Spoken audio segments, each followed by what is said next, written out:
Okay, fourth graders, we're going to learn about factoring the tens.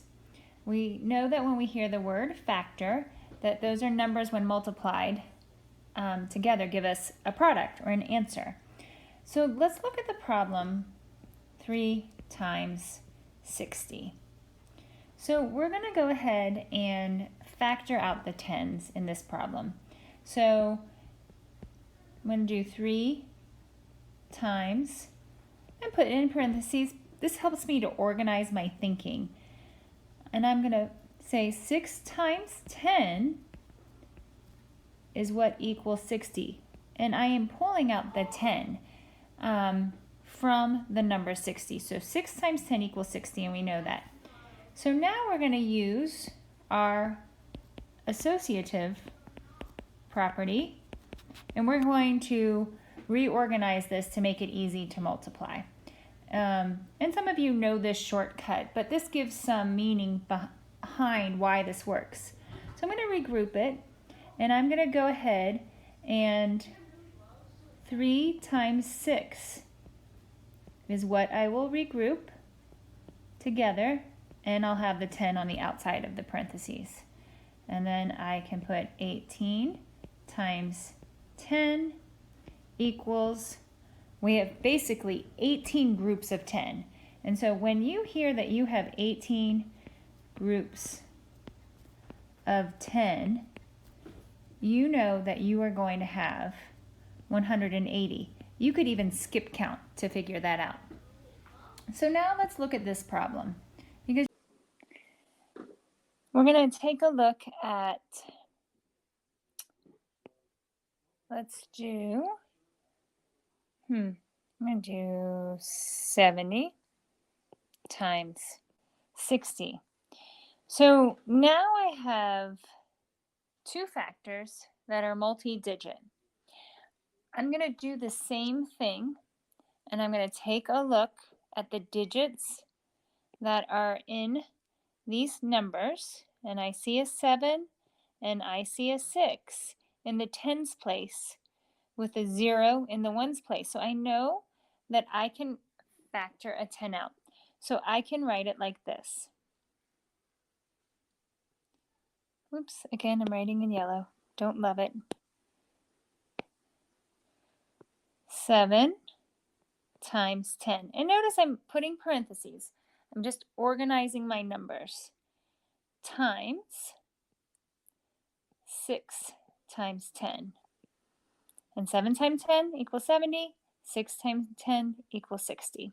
So now I'm going to use the associative property in order to shuffle the numbers around to get them into an order that's easy for me to do mental math. And I'll do 7 times 6. This also ensures that I get my answer correct as well. And then I'm going to put my tens together. So now I can look and I say 7 times 6 is 42 times 100. So now I'm looking at 42 groups of 100, which is 4,200 or 4,200. So that's when we're looking at two factors that are double digit. Now we're going to take a look at another problem. Okay, now let's take a look at a 1 digit multiplied by a 3 digit, a number that's 800 or in the hundreds. And we're going to follow the same steps. I see that I have a 3 times, and then I'm going to put my 8 in parentheses. Fourth graders, if I have 800, I have 8 groups of 100, and that is basically 8 times 100. Okay, I'm going to use the associative property, and I'm going to now group my 3 times my 8 and put that in parentheses, and I'm going to multiply that by 100. 3 times 8 is 24 times 100, which equals 24 groups of 100 or 2,400. Sorry, I used the same color on that problem. Okay, one more problem for today, and then we'll pause, but you're going to see a couple different problems like this. In fourth graders, I'm here to tell you that a common mistake, I just want to go over that, when with a problem like this or any of the above, sometimes students will leave off a 10 that needs to be multiplied, or just make a silly error, because we all do that because we're rushing and we're not slowing down. And I want you to slow down and double check your work. Okay, last problem. Let's take a look at a problem that, I'll just switch to green right now. Why not? A 2-digit by a 3-digit. Okay, and how we're going to look at factoring out the tens and making sure that we're accounting for every 10 that's a part of this equation. So we're going to go ahead, we're going to factor out the tens. So I have the digit 7, 7 times 10, or 7 groups of 10 equals 70. And then I'm going to look at, I have a digit 6 in the hundreds place, so that's 6 times 100. Okay, I'm going to go ahead with the associative property. I'm going to reorganize my numbers. I'm going to put 7 times 6 together, because remember, order doesn't matter, so we can regroup them for accuracy. And then I'm going to put 10 times 100. Okay, 7 times 6 is 42 times 10 times 100. And that's the same as 10 times 10 times 10. So that will be 1,000. And that's just even the way that our place value system moves, fourth graders.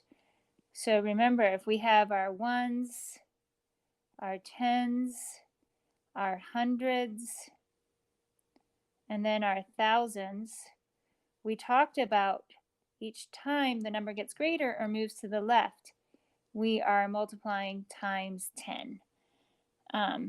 So this is all tied together, and this is the part that sometimes is just, it takes a while to kind of catch on. Times 10 times 10 times 10, we're in our thousands place.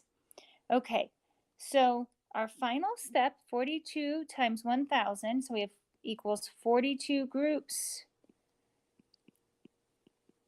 of 1,000. Okay, so then we're going to have our 4, our 2. We're going to have our zeros that represents our thousands place. Now, we need to think about where we put our comma. So this is really careful. We have to go 1, 2, 3 places to the left, comma. So that's where we put our comma. So fourth graders, we did a lot of problems in this session. You can re-watch this if you have any questions. I'm going to give you a couple of problems to practice, and how you're going to be practicing is you will be factoring out the tens.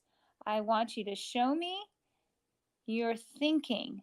Eventually, you're not going to have to do that, but as we move in this direction, as we begin with these problems, I want to make sure that you understand how these numbers can be pulled apart and put back together again to ensure accuracy and your understanding of base 10.